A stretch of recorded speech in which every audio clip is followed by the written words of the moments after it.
जय हिंद साथियों, मैं अनुज कुमार आप सभी का एग्री न्यूज के ऑनलाइन प्लेटफॉर्म पर स्वागत करता हूं। कैसे हैं आप सभी लोग? आई होप आप सभी लोग स्वस्थ होंगे, मस्त होंगे, जबरदस्त होंगे।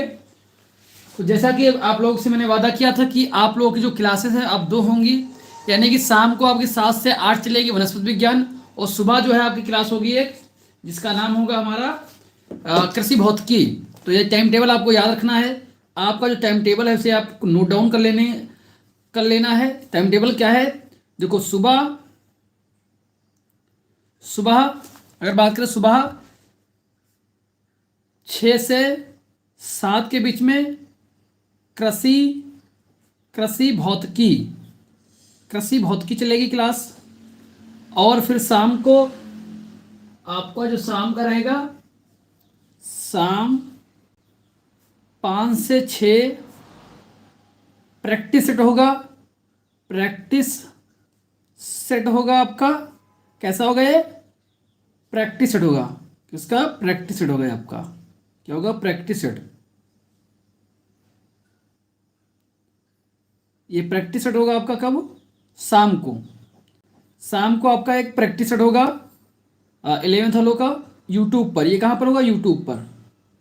ये यूट्यूब पर क्लास आएगी, एक क्लास आएगी जिसमें आपका जो भी अब तक पढ़े हो उसकी बार बार रिवीजन होता रहे, यानी कि प्रैक्टिस होता रहे। तो 5 से 6 बजे के बीच में ये आपको देखने को मिलेगा, ठीक है। और उसके बाद अगर बात करें, फिर 6 से 7, फिर 6 से 7 आपकी क्लास रहेगी शाम को।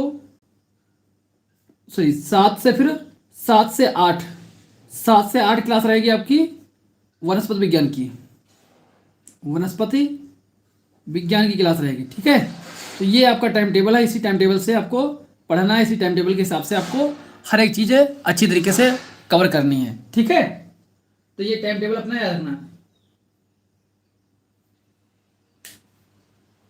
तो ये चीज आपको याद रखना है, ठीक है। आयुष कुमार जी, हो सकता है कुछ बच्चों को दिक्कत हो, वो बात हो सकता है, बट मैं क्या करूं, मेरे लिए भी समस्या है। अगर ऐसा नहीं करेंगे तो फिर क्लास से आपकी फिर कैसे कवर करेंगे बताओ। अब फिजिक्स अगर हम 3 दिन 2 ही दिन पढ़ाएंगे तो आपकी समस्या ये रहेगी कि आपको कंटिन्यू नहीं पढ़ोगे तो भूल जाओगे पिछला। तो भूलो ना, इसके लिए मुझे कंटिन्यू चलना पड़ेगा, ठीक है। तो ऐसे में आपका जो है डेली का डेली हम लोग थोड़ा थोड़ा पढ़ते रहेंगे, ठीक है। अभी जल्दी ही से थोड़ा अगर आपका नोट्स बन जाएगा एग्रोनॉमी का, तो फिर आपका एग्रोनॉमी भी सम्मिलित कर लेंगे इसी में। सभी को गुड मॉर्निंग। सत्यप्रकाश, आयुष, परवीन, ठीक है। तो ये आपका टाइम टेबल है, इसे याद कर लेना। सुबह 6 से 7 आपको कृषि भौतिकी चलेगी, ठीक है। ये अभी 5 दिन चलेगी कृषि भौतिकी। शाम को 5 से 6 एक प्रैक्टिस सेट आपका आएगा। प्रैक्टिस सेट जिसमें कि आपका एमसीक्यू प्लस आपका जो है आती वाले प्रश्न भी कवर हो जाएंगे इसमें। और इसमें मैं प्लान ये कर रहा हूँ कि आपको इसमें यूपी बोर्ड लेवल का रखूँ। यूपी बोर्ड प्लस आपका जो है यूपी कैटेड, दोनों के लिए प्रैक्टिस सेट बढ़िया रहे, ठीक है। बोर्ड एग्जाम भी आपकी तैयारी होती रहेगी, साथ ही साथ यूपी कैडेट वाले प्रश्न, यानी जो अपनी किताब से पढ़ा रहे हैं तुमको, उसी किताब में से जो यूपी कैडेट में भी क्वेश्चन आते हैं, दोनों को बैलेंस करके लेकर चलना है, ठीक है, बेहतर तरीके से, ताकि आपका अच्छा तरीके से कवर हो जाए, मैक्सिमम टू मैक्सिमम चीज़ें आपको याद हो पाएँ, ठीक है। इस हिसाब से मैं आप लोगों को कोशिश कर रहा हूँ कि आप लोगों का दोनों तरीके से लेकर चलूँ, ठीक है। हाँ प्रवीण जी, मेरा प्लान यही है कि देखो, बोर्ड एग्जाम आपका ही है, बोर्ड एग्जाम में जो क्वेश्चन आएंगे वो भी आपको कवर हो जाए। साथ साथ जब आपका यूपी कैटेड है, यूपी कैटेड भविष्य में जो बच्चे यूपी कैट देंगे, ठीक, बहुत सारे बच्चे इंट्रेंस एग्जाम बीएससी करेंगे, उसके लिए इंट्रेंस एग्जाम देंगे, तो वहाँ पर भी वो काम आ जाएगा आपका। तो जहाँ पर आपके वनस्पति विज्ञान, फिजिक्स जो पढ़ा रहा हूँ यहाँ से क्वेश्चन आपके रहेंगे, ठीक है। साथ ही साथ आपका एग्रोनॉमी भी उसमें शामिल कर लेंगे, ताकि आपका रिवीजन होता रहेगा बार बार, ठीक है। तो वो एमसीक्यू वगैरह की। और दूसरी चीज, हमारे जो एमसीक्यू प्रैक्टिस सेट होगा उसको आपका नोट्स नहीं बनाना है। सबसे खास चीज मेरी यही रहेगी कि आपको नोट्स नहीं बनाना है, क्योंकि मेरा इस पढ़ाने का तरीका है कुछ ऐसा, देखोगे कि मैं आपको याद कराऊंगा क्वेश्चन, ना कि आपको लिखवाऊंगा। आपको क्लास याद कराऊंगा, बार बार याद कराऊंगा। एक क्लास में नहीं, दूसरी क्लास में याद होगा, तीसरी क्लास में होगा। जब तक आप एग्जाम देने जाओगे तब तक आपके टंग बनेने की जबान पर सारे क्वेश्चन होंगे आपके। ये मेरा प्लान है, ठीक है। तो बिल्कुल अच्छी तरीके से आप लोग तैयार रहें। शाम को 5 से 6 प्रैक्टिस सेट आपका चलेगा 11th का, शाम को 7 से 8 आपका वनस्पति विज्ञान का प्रैक्टिस सेट चलेगा, ठीक है। और अभी 7 बजे एक वीडियो आ रही है यूपी कैडेट के ऊपर कि यूपी कैडेट का एग्जाम आप कैसे क्रैक कर सकते हो, तो वो भी आपके लिए इंपॉर्टेंट है, ठीक है। उसे देख लेना तो और अच्छी तरीके से आपको समझ में आएगा क्या सिलेबस है हमारा, क्या सब्जेक्ट है। तो हर एक चीज़ को हम साथ ही साथ कवर करते हुए आगे बढ़ेंगे, ठीक है, इसमें समस्या कोई नहीं होगी।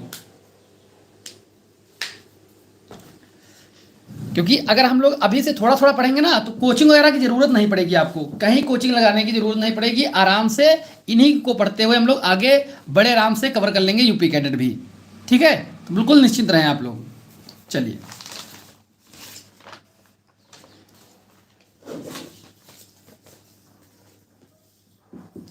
अब देखो, आज हम लोग क्या पढ़ने वाले हैं, समतल दर्पण द्वारा प्रतिबिंब का बनना।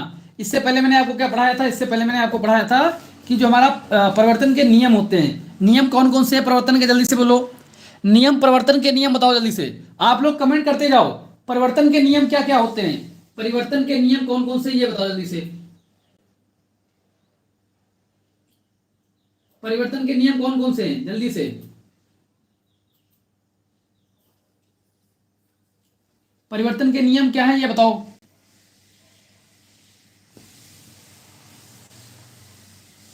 परिवर्तन के कितने नियम होते हैं, 2 नियम होते हैं। कौन कौन से होते हैं, जल्दी से देखो। आपका रिवीजन, यही दिक्कत हो जाती है ना कि 2 दिन आपको पढ़ाएंगे उसके बाद में फिर लंबा 4 दिन का गैप मिल जाता है, तो आपका फिजिक्स छूट जा रहा था, इसीलिए मैंने क्लास शेड्यूल की है आप सुबह सुबह। हाँ, आपतन कोड हमेशा परिवर्तन कोड के बराबर होता है, बिल्कुल सही, बहुत बढ़िया। अनुज गुप्ता जी चेक कर देते हैं, ठीक है। पीडीएफ मैं अभी चेक करके अपलोड कर दूंगा, ठीक है, अभी थोड़ी देर जैसे आपकी क्लास खत्म करूंगा उसके बाद मैं अपलोड कर दूंगा। हाँ, आई बराबर आर बराबर आई, हाँ लिख दो, ठीक, सही है, समझ गए। आपका कहने का मतलब क्या है। दूसरा नियम क्या है, दूसरा नियम, एक नियम तुम आपने बता दिया,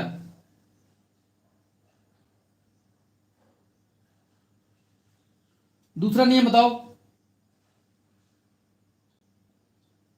बिल्कुल सही प्रवीण जी, आपका भी सही है, आपतन कोड परावर्तन कोड के बराबर होता है, लेकिन एक दूसरा नियम है वो बताओ, वो किसी बच्चे ने अभी तक नहीं बताया है। देखना मत, कॉपी देखना मत, खोल के नहीं देखना, तो कसम है सरस्वती की का किताब नहीं खोल के देखना है आपको, ऐसे ही अगर आ रहा हो तो बताओ वरना मत बताना, ठीक है। चलो मैं ही बता देता हूं, जो हमारा आपतन कोड होता है, देखो जो हमारा आपतन कोड होता है, आपतन कोड और प्रवर्तन कोड, जो आपतन कोड है प्रवर्तन कोड है, ये सभी एक ही तल में होते हैं। कैसे, एक ही तल में होते हैं। जैसे कि आप लोग पता है कि ऐसे जो हमारा दर्पण होता है, जो ऐसे किरण आएगी ऐसे टकरा के जाएगी, ये अभिलंब होता है, अभिलंब। तो आपतित किरण, परिवर्तित किरण और अभिलंब तीनों एक ही तल में होते हैं, ये हमारा दूसरा नियम कह सकते हो प्रकार से, ठीक है। अनुज गुप्ता ने आंसर भी दे दिया, बहुत बढ़िया। आज हम लोग देखेंगे समतल दर्पण द्वारा प्रतिबिंब का बनना। जैसा कि मैंने आपको बताया था कि जो समतल दर्पण होता है उसमें आभासी बनता है, पार्श्विक उल्टा बनता है, समान आकार का बनता है, समान दूरी पर बनते हैं। आपसे अगर पूछा जाए कि समतल दर्पण में कितने प्रकार के दर्पण बनते हैं, वो प्रतिबिंब बनते हैं, तो आप इतने बता सकते हो। आभासी होता है वो, उसके गुण क्या है, आभासी होता है, पार्श्विक उल्टा होता है, समान आकार का होता है, समान दूरी पर होता है।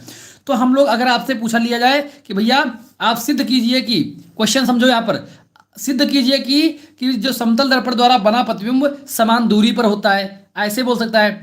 सिद्ध कीजिए कि समतल दर्पण द्वारा बना प्रतिबिंब समान आकार का होता है, तब भी कर सकते हो। सिद्ध कीजिए कि समतल दर्पण द्वारा बना प्रतिबिंब आभासी होता है, ठीक है। तो ये सब कुछ, इन सारे प्रश्नों का उत्तर क्या होगा हमारा, ये सभी प्रश्नों का उत्तर हमारा ये वाला होगा, ठीक है। जो हम यहाँ पर करने वाले हैं इस सब का उत्तर यही होगा, ठीक है। चाहे वो आपसे पूछे कि समान दूरी पर सिद्ध कीजिए कि समतल दर्पण द्वारा जो प्रतिबिंब बनता है समान दूरी पर बनता है। दूसरा क्वेश्चन पूछेगा, सिद्ध कीजिए कि समतल दर्पण द्वारा बना प्रतिबिंब समान आकार का होता है। तीसरा क्वेश्चन आ सकता है, सिद्ध कीजिए कि समतल दर्पण द्वारा बना प्रतिबिंब आभासी होता है, ठीक है। ये 3 क्वेश्चन आपसे पूछे जा सकते हैं। और चौथा क्वेश्चन ये आ सकता है कि समतल दर्पण द्वारा प्रतिबिंब का बनना, बस इतना लिखिएगा, तब वहां पर क्या करोगे। तो ये क्वेश्चन यहां से आपसे पूछे जा सकते हैं। तो हम सबसे पहले चलते हैं डायग्राम पर, उसके बाद आपको यहाँ पर थ्योरी वगैरह लिखनी है, ठीक है। हम लोग डायग्राम से सीखेंगे सब कुछ।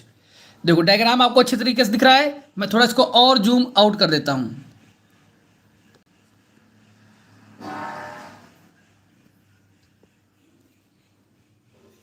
अब देखो, अब फुल डायग्राम दिख रहा होगा, यानी पूरा का पूरा डायग्राम आपको दिख रहा होगा।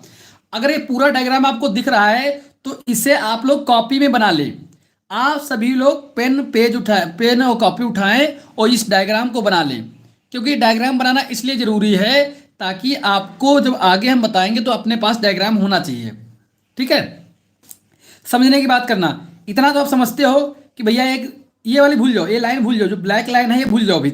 अभी तुम इतना देखो, एक एमएन दर्पण था जो मैंने पिछली बार बताया था, एक आपतित किरण आती है तो भैया ये आपतित किरण आ रही है, यहाँ से टकराकर प्रवर्तित होती है, ये भी आपको पता है, बीच में अविलंब होता है, ये आई होता है, आर होता है। इतनी चीज़ें तो आपको बेहतर तरीके से पता है, ये सारी चीज़ें आपको पता है, इसमें कोई डाउट नहीं है आपको। ठीक है, समस्या आपको यहाँ पर आ रही होगी कि भैया ये जो बनाए हैं आप, ये सब क्या बनाए हैं, तो इसी को हम सिद्ध करेंगे। ठीक है, ये हमारी क्या है, ये आपतित किरण। ये सभी लोग आप लोग डायग्राम बना लें इसका, प्लीज आप लोग इसका डायग्राम जरूर बनाएं एक बार। इसका एक डायग्राम आप लोग बना लें प्लीज। शिवम मौर्य जी, डायग्राम इसका बनाए जल्दी से।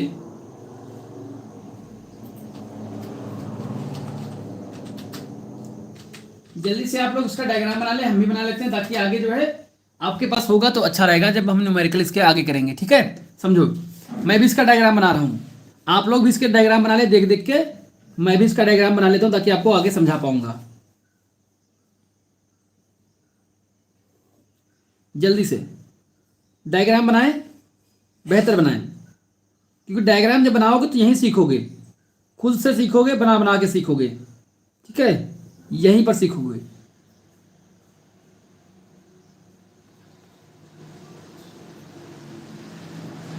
सभी लोग डायग्राम बनाएंगे, कोई छूटना नहीं चाहिए, ऐसा नहीं कोई छूट जाए। सभी लोग, जितने लोग हो, डायग्राम बनाओ अच्छा सा, और फिर हम लोग इसको बेहतर तरीके से समझते हैं। डायग्राम बनाओगे तो इससे ये होता क्या है कि आधा जो है ना, आधा आप डायग्राम बनाते सीख जाओगे, कुछ समझ में आपको आ जाएगा कि ये लाइन किधर से कौन जा रही है। खुद से प्रैक्टिस करो, प्रैक्टिस से सब कुछ मेन है। ठीक है, तो आपको प्रैक्टिस करते हुए आगे बढ़ना है। ये लाइन डॉटेड है, या कैसी लाइन, ये पूरी लाइन आपको नहीं खींचनी ब्लैक, ये डॉट है, ये डॉट है, जैसे ये खींची है इस लाइन, ऐसे ही लाइन ये भी खींचना है। ठीक है,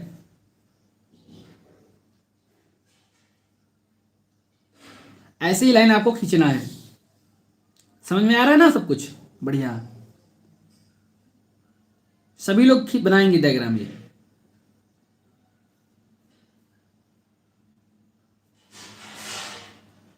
डायग्राम जब आपका बन जाए तो बता देना एक बार, जैसे ही आपका डायग्राम बन जाए आप लोग बता देना मेरा डायग्राम बन चुका है। ठीक है, चलो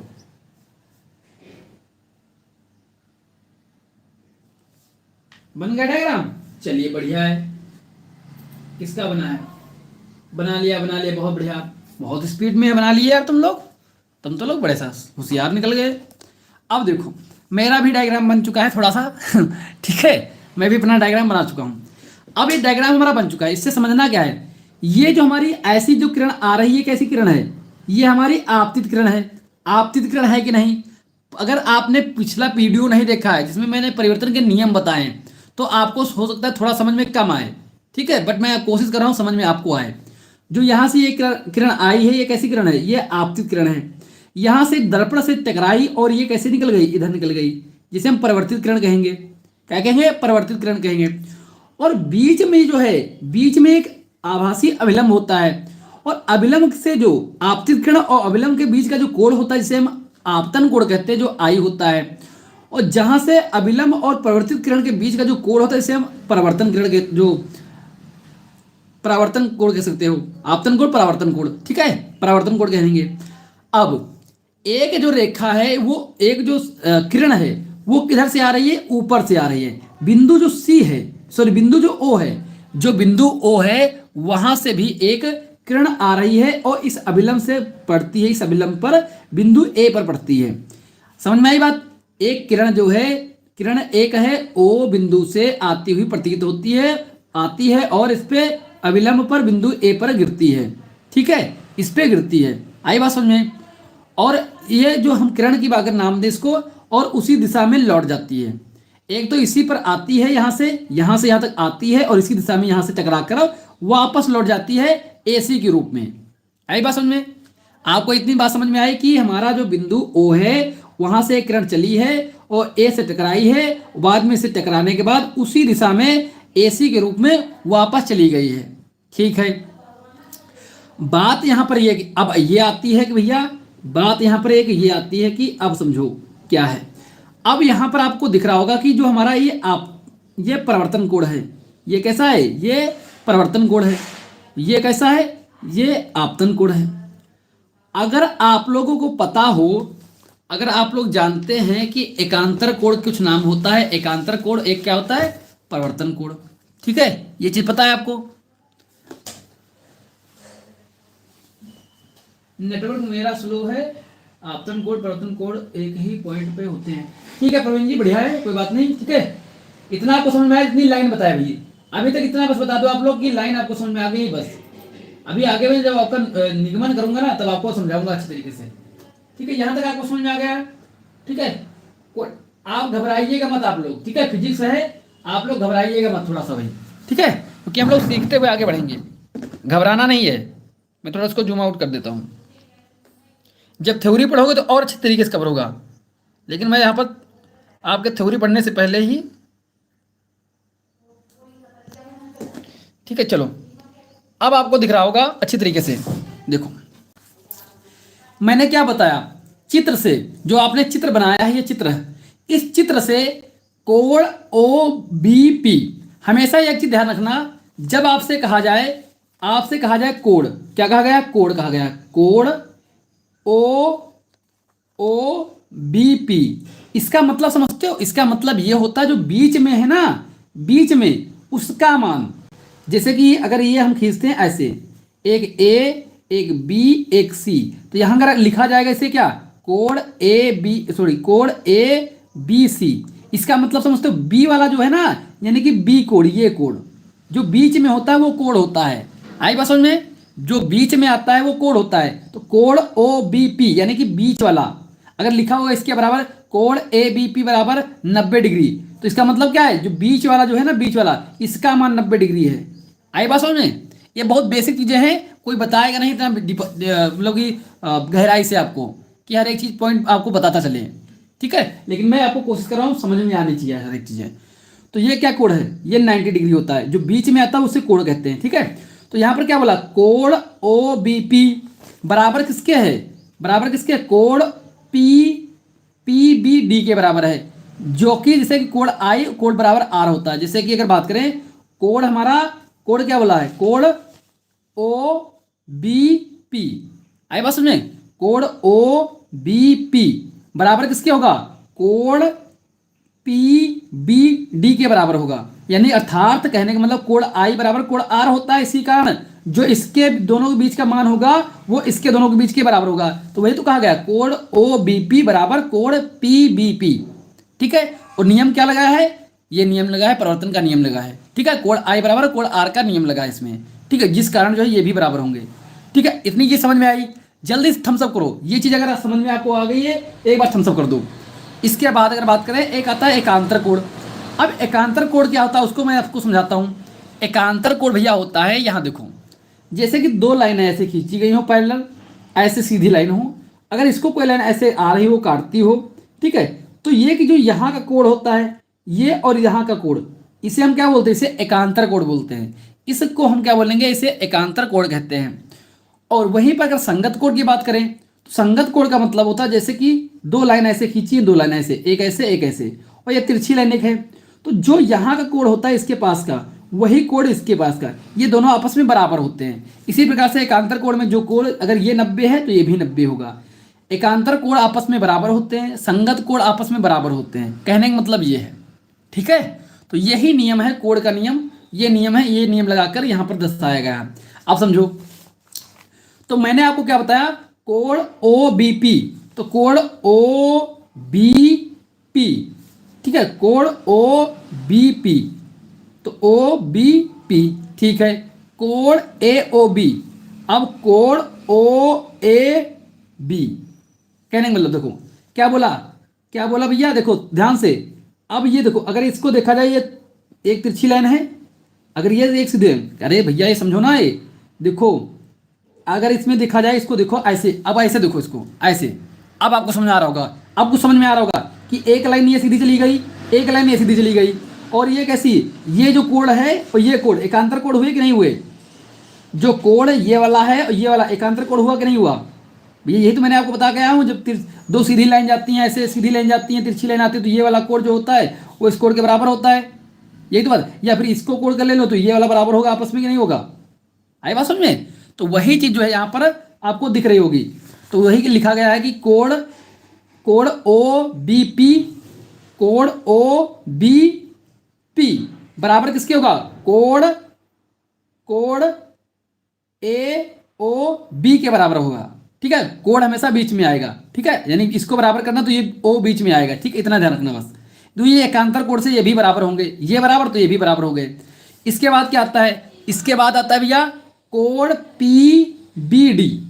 तो पी कहाँ है, कोण पी बी और डी, कोण पी बी और डी, ये हुआ एक, बराबर किसके है, कोण ए आई और बी, कोण ए ये यहां पर है, ए आई और बी। अब देखो ये कैसे दिख रहे हैं, ये कैसे हैं, ये हमारे संगत कोण हैं, कैसे ये संगत कोण हैं। जैसे ये सीधी लाइन है, ये सीधी लाइन, यही तो मैंने आपको बताया सीधी लाइन होगी, यहाँ पर ये जो जितना होगा तो भी यही भी हो इतना होगा। ये कैसे है, संगत कोण, जितना ये होगा यानी जितना आर है उतना ही हमारा ये वाला होगा।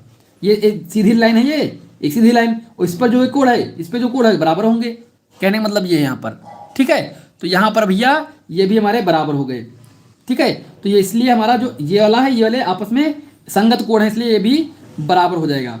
इसी प्रकार से हमारा जो कोण, अगर कोण की बात करें हम, यहाँ पर कोण ए ओ बी, जो कोण ए और ओ और बी है, कोण ए ओ बी है, वही कोण जो है हमारा कोण ए आई बी होगा, यानी कि हमारा जो ये वाला कोण है, ये वाला कोण, ठीक है, आई वाला कोण, ये वाला कोण और ये वाले कोण आपस में बराबर होंगे, क्योंकि ये भी एक सीधी लाइन में है, ये भी कैसे एक सीधी लाइन में है, इसलिए ये भी बराबर होंगे, ठीक है। इस कारण जो है हमारा ये भी बराबर होगा, ये वाला इसके बराबर होगा, पर ये इसके बराबर था संगत कोण के कारण, एकांतर कोण के कारण, ये इसके बराबर है संगत कोण के कारण। जब ये और ये एक ही लाइन पे हैं ऐसे वाले, तो इससे ये भी हमारे कैसे हुए, ये भी बराबर होंगे, वही तो आपको यहाँ पर दिखाया गया है, ठीक है। तो बस आपको अगर इस एकांतर कोण संगत कोण समझ में आया है तो एक बार थम्स अप करेंगे यहाँ तक, सिर्फ यहाँ तक अगर आपको समझ में आया है तो थम्स अप करें एक बार प्लीज, ठीक है। हर एक पॉइंट को मैं आपको समझाते हुए चलूंगा आराम से, ठीक है। जल्दी से थम्स अप कर दो, जल्दी से थम्स अप कर दो, जितने भी बच्चे लाइव हो जल्दी थम्स अप करो प्लीज, आप लोग थम्स अप कर दें एक बार अगर आपको ये चीज समझ में आ गई है।